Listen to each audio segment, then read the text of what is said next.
Gang crime interrogations.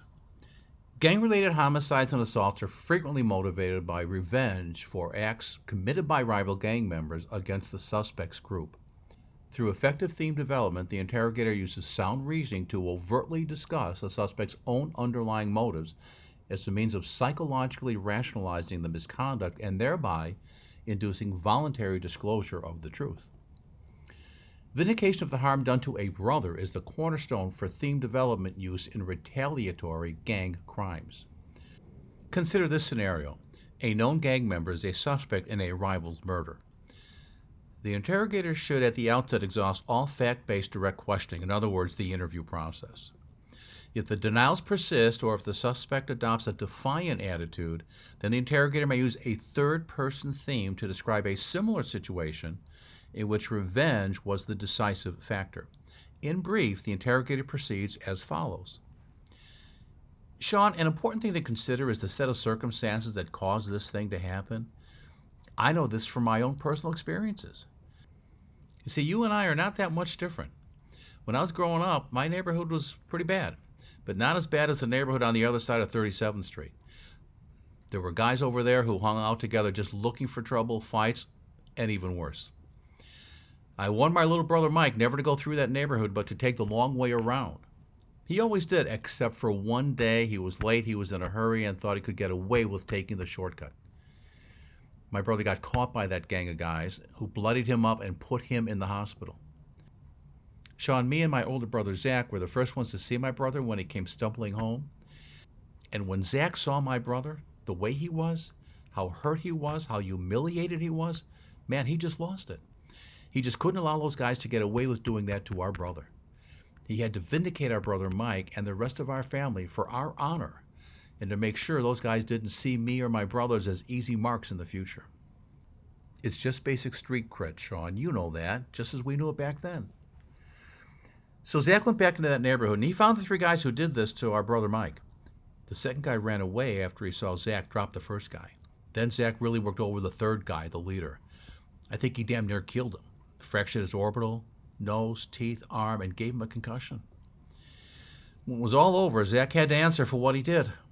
The fact is, Sean, it made all the difference in the world in how people perceived our family after they found out the mitigating circumstances that caused Zach to do what he did, mainly the fact that they had pummeled and almost killed Mike. If Zach didn't have the guts to tell the truth about what he did, then nobody would have understood the circumstances as to what happened.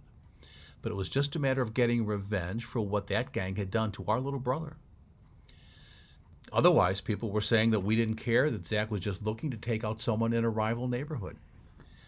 In reality, Zach felt that he had to vindicate my brother, and everyone understood that after he told the truth.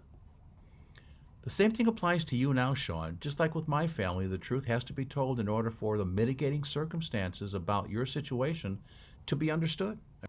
If all that happened here was that you were getting revenge for something that these other rivals did to one of your brothers, then let's get those mitigating circumstances out on the table and stand on their own merit. I think that's what happened here.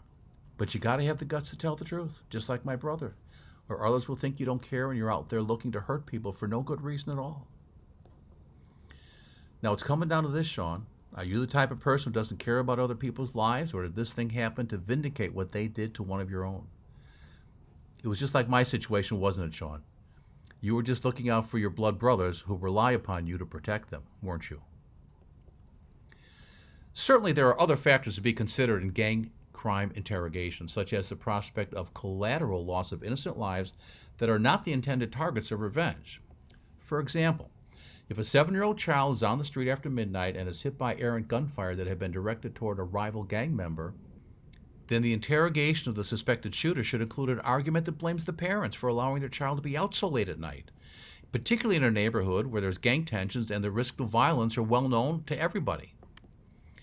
By doing so, the interrogator psychologically eases the burden of fault for the unintended consequences of the suspect's otherwise understandable motive of vindication, as described in the scenario with Sean. Gang criminals are often motivated by their own lack of self-esteem, which is cured by the sense of accomplishment derived from exerting mastery and control over victims. For the interrogator, this presents an opportunity to open pathways of communication through a display of respect that feeds the suspect's pride and ego, regardless of any personal feelings the interrogator may harbor about the suspect's behavior. Accurate assessment of a suspect's underlying precipitators, as well as rapport that is based upon mutual respect between suspect and interrogator, are keys that will open the doors of truth, even with the most hardened and street-sharp gang members. For additional information, please visit our website at reid.com and our book, Criminal Interrogation and Confessions. Thank you very much for taking a few minutes to view this presentation.